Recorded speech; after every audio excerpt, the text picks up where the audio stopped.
Dada zangu, ndugu zangu, ninaamini ya kwamba umeweza na kuamka ukiwa salama na umeweza na kumshukuru Mwenyezi Mungu. Basi ni asubuhi njema ambapo ninakaribisha katika kipindi cha Manyunyu ya Baraka ili mtumishi wa Mwenyezi Mungu ambaye ni Pastor Emmanuel Ndambuki kutoka kanisa la ABC Chaani akaweze kuendelea na kutunyunyizia hizo baraka za Mwenyezi Mungu kupitia neno lake ambalo ninaamini kwamba litakuwa ni la baraka kwetu asubuhi ya leo. Na pia ninaamini kwamba yani neema tu ya Mwenyezi Mungu itaweza na kuwa pamoja nasi, wenjuu yetu itufunike. Maana kwa siku ya leo na asubuhi ya leo ni asubuhi ambalo halitakuwa ni la kawaida tu, bali litakuwa ni la baraka. Hivyo basi karibia katika runinga yako ili tukaweza na kuendelea na kuinuliwa pamoja kupitia neno la Mwenyezi Mungu. Mtazamaji, ninakusalimu mara tena asubuhi ya leo. Matumaini yangu ya kwamba umeamka vyema na Mungu ameweza kuwa upande wa kwako. Kuwa hai siku ya leo ni baraka, na ninajua hata hivyo neno ambalo tutaweza kulipokea siku ya leo litaweza kuwa baraka kwako, litakuinua, litakujenga, na hata hivyo litakufanya kukua na kiroho. Na tuombe ni kwa ajili ya neno. Baba, katika jina la Yesu Kristo, ninakushukuru ni kwa ajili ya neno lako ambalo liko tayari, na mtumishi wako mtazamaji yuko tayari ili kulipokea. Ninaomba Bwana katika jina la Yesu ili ukaweze na hata hivyo kumsaidia mtumishi wako na kumbariki, na hata kubariki neno ili na akaweze kulipokea kwa njia ya neema. Na ni katika jina la Yesu Kristo aliye Bwana na mkombozi wetu taomba na hata kushukuru. Amina. Neno la Bwana tutalisoma katika kitabu cha Isaya kifungu cha 49 mstari wa 15 tufike mstari wa 16. Isaya kifungu cha 49 mstari wa 15 tufike mstari wa 16. Neno la Bwana linasema hivi: Je, mwanamke aweza kumsahau mtoto wake anyonyaye, hata asimhurumie mwana wa tumbo lake? Naam, hawa waweza kusahau, lakini mimi sitakusahau wewe. Tazama, nimekuchora katika vitanga vya mikono yangu. Kuta zako ziko mbele zangu daima. Leo tutanena juu ya Mungu hawezi kukusahau. Mungu hawezi kukusahau. Mtumishi wa Mungu nabii Isaya anasema hivi, na ananena ni kama swali, na katika mtazamo wake anamtazamia huyu Mungu ambaye ndiye aliyetuumba. Kweli alituumba sisi akiwa na mpango mzuri katika maisha yetu. Na ule mtazamo ambao mtumishi wa Mungu Isaya ako nao sana, akitazama Mungu jinsi alivyo na akilinganisha na tabia na hali ya mwanadamu wa kawaida, jinsi mwanadamu anaweza kufanya mambo, jinsi mwanadamu anaweza na hata kuwa na mtazamo tofauti katika maisha haya ambayo tunaishi.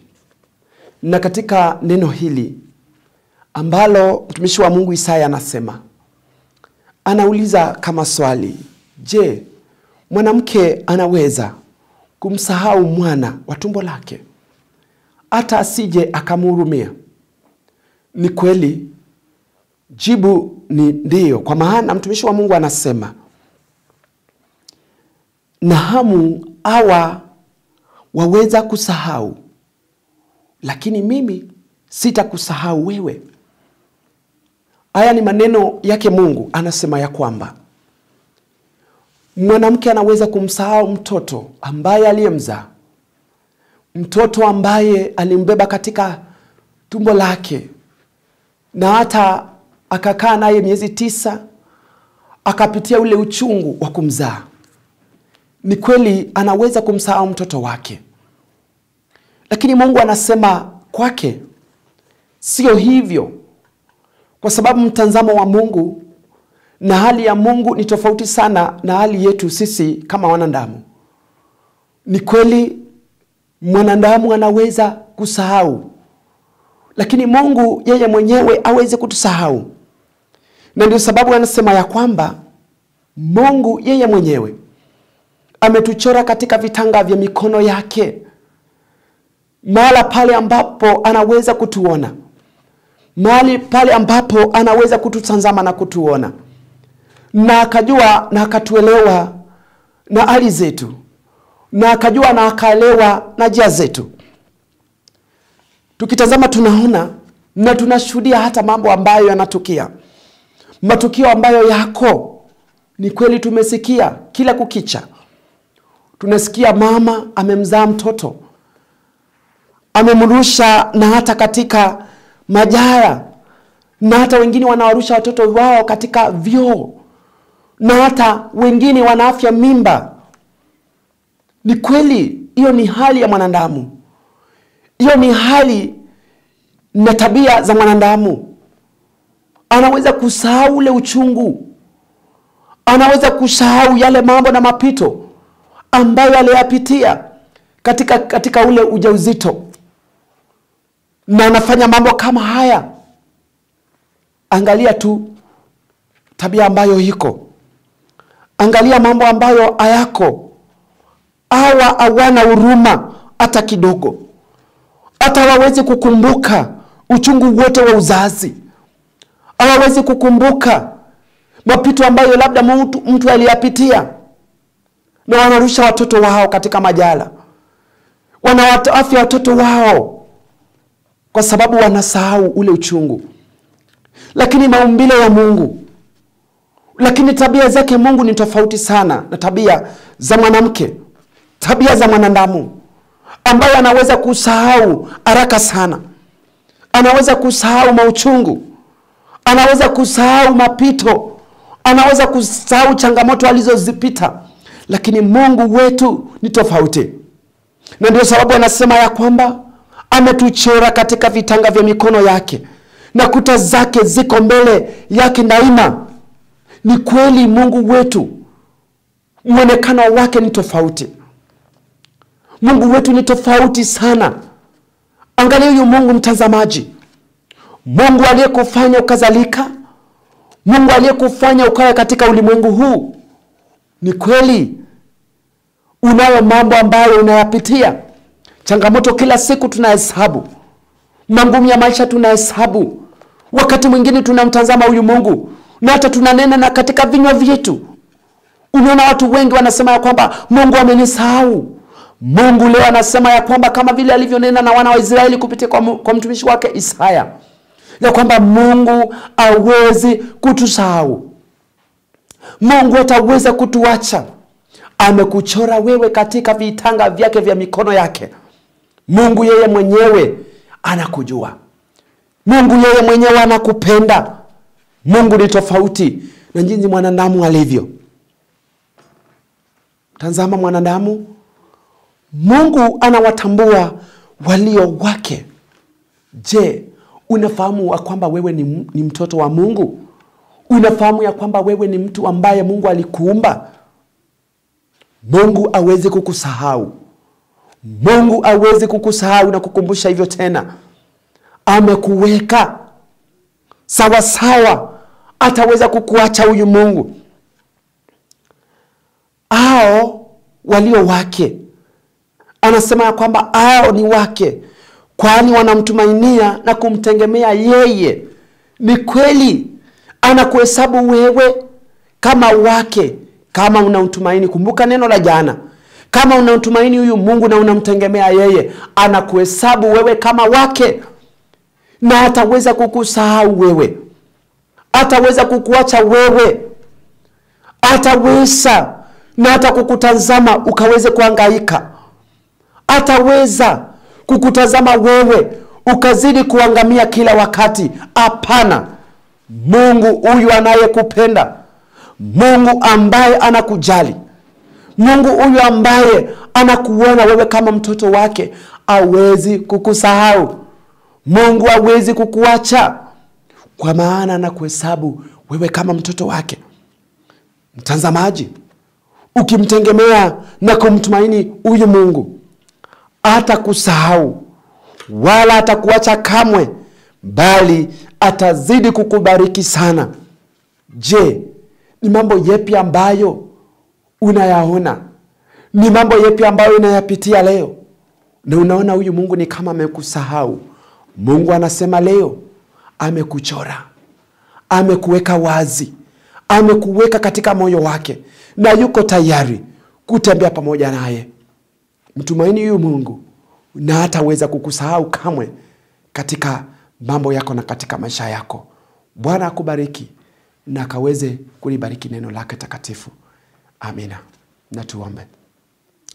Baba, katika jina la Yesu Kristo, Mungu Baba yetu ambaye asubuhi ya leo umenena nasi na umetuambia ya kwamba katika neno lako, kama vile mwanamke anaweza kumsahau mtoto wake, Bwana wewe uwezi kutusahau. Umetuchora katika vitanga vyako. Asante Bwana ni kwa ajili ya hili neno. Limetupa matumaini, limetupa na hata nguvu ya kwamba tunaye Baba anayetupenda, tunaye Baba anayetujali katika hali zetu za kila siku, katika njia zetu za kila siku. Umekuwa tumaini letu. Bwana, pia mtumishi wako huyu ambaye anakutegemea asubuhi ya leo, ambaye anakutazamia wewe kama mtazamaji, mfanyie veva katika maisha yake, msaidie katika maisha yake, na ambatana naye katika hali zote, ili Bwana akaweze kukuona wewe ukifanya makuu katika maisha yake. Fuatilia hili neno na wacha likazidi kuwa baraka katika maisha ya mtazamaji aliyenitazama na kunisikia asubuhi ya leo. Asante Bwana, kwa maana wewe ni mwema. Ni katika jina la Yesu Kristo aliye Bwana na mkombozi wetu taomba na hata kushukuru. Amina. Mungu hawezi kusahau. Na ni kweli kabisa, Mungu ni baba yetu. Mungu ni mzazi kwetu na hawezi akatusahau kamwe. Kama vile ambavyo mwanadamu, yani mama anaweza na kumzaa ama kujifungua tu mtoto wake na akaweza na kumsahau. Binadamu anaweza na kusahau yule mwingine, ndugu anaweza na kusahau ndugu yake, dada anaweza na kusahau dada yake. Lakini Mungu hawezi akatusahau kamwe. Mungu hawezi akakusahau hata uwe unapitia lipi. Hata uwe unaangalia mbele yako unaona giza, Mwenyezi Mungu bado yuko pamoja nawe, hajakusahau. Hiyo safari yote, katika hayo mapito yote ambayo unayapitia, hayo yote ambayo unalala unasikia kwamba mimi sijaweza na kupata usingizi kamwe, maana ninapitia mengi, maana yani akili zangu ninafikiria ninafika mwisho. Acha kufika mwisho mtazamaji wangu, maana wakati ambapo yani vile ambavyo unaona ni kama kuna giza, hapo tu mwangaza utaweza na kupatikana. Na ni kutokana na nani? Kutokana tu na Mwenyezi Mungu, maana hajakusahau. Ndio sababu unaona kwamba wakati ambapo unaona ni kama umeshindwa, unaona unapokea nguvu, yani nguvu zingine tu unapokea tu. Unaona hilo jambo unafika wakati fulani unashinda, unakuja unaibuka ukiwa mshindi. Ingawaje binadamu ama mwanadamu yeyote yule alikuwa naona kwamba hapo hauwezi ukafuka, hapo utaweza na kushindwa pale, hapo hautaweza na kuendelea, hiyo familia imeisha, hiyo ndoa imeisha. Lakini Mwenyezi Mungu amekushikilia, maana hajakusahau. Ndio maana unaona kwamba mambo yalikuwa yanaenda tu mrama, unaona mambo yamerudiana tena, familia imerudiana tena, upendo ule wa kwanza umeweza na kurudi tena, maana kuna Mungu na hawezi akakusahau. Ninakutakia wakati mwema, siku njema. Mwenyezi Mungu atembee pamoja nawe. Tupatane tena hapo saa 3:30 jioni ili tukaweze kubarikiwa tena kupitia marudio ya hiki kipindi. Bye bye.